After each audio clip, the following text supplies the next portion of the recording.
Hello ladies and gentlemen, welcome to the Morrowind Book Club. We find ourselves once again in the Gnissis Temple reading over some of the books, hoping for maybe some clue as to what's the deal with this Vivec Ash Mask.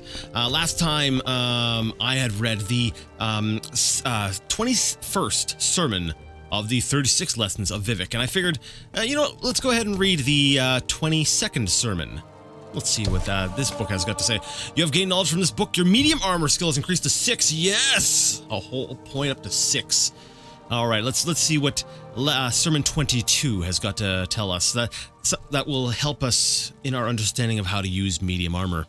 Then Vivec left the first whirling school and went back to the space that was not a space. Makes sense. From the provisional house, he looked into the middle world to find the second monster, which was called the Treasurewood Sword. Within years of the pomegranate banquet, it had become a lessening tune to the lower Velothi houses. They preached of its power. The Treasurewood Sword, Splinter Scintilla of the High and Glorious, he who wields it becomes self-known. The warrior poet appeared as a visitation in the ancestor alcove of House Mora, whose rose-worn prince of garlands was a hero against the northern demons. Vivec congregated with the bones. He said, "A scavenger cannot acquire a silk sash and expect to discover the greater systems of its predecessor. Perfect happiness is embraced only by the weeping. Give me back, and do so freely, what is barren of my marriage, and I will not erase you from the thought realm of God. Your line has a notable enchantress that my sister I am is fond of, and from her murky wisdom alone do I condescend to ask." So Vivec had a sister. If this is indeed factual, then Vivec had a sister. A bone walker emerged from a wall. It had 3 precious stones set in its lower jaw, a magical practice of old. One was opal, the color of opal. You don't say. The Bone Walker bowed to the Prince of the Middle Air and said, "The Middle Air." Notice they're using that term a couple times, at least once.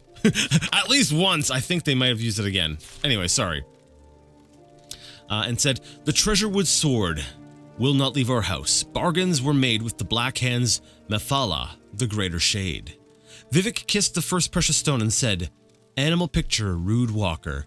Go back to the lamp that stays lit in water and store no more messages of useless noise. Down." He kissed the second precious stone and said, "Proud residue, soon dispersed. Serve no guarantees made in my foreimage, and demand nothing of its under skin. I am master evermore. Down." And then he kissed the opal and said, "Down, I take thee." And then Vivec withdrew into the hidden places and found the darkest mothers of the Morag Tong, taking them all to wife, and filling them with undusted loyalty that tasted of summer salt. They became as black queens, screaming live with 100 murderous sons, 1,000 murderous arms, and 100,000 murderous hands.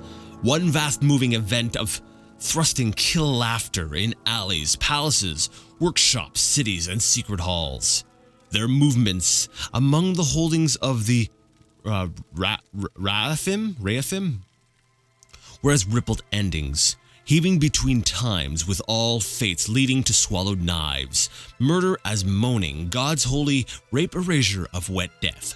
That was a weird reading. Okay. The King of Assassins presented so Vivec the Treasurewood Sword.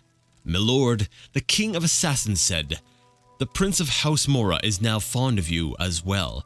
I placed him in the corner of Dagon. His eyes I set into a fire prayer for the wicked. His mouth I stuffed with birds. The ending of the words is Almzivi." Okay. Well, that was something. That was an interesting rating. And that's going to do it for this little outing into the Morrowind Book Club. Next time, we may read more. We may go adventuring. But regardless of what we do, until next time, I'd like to ask you all to game on.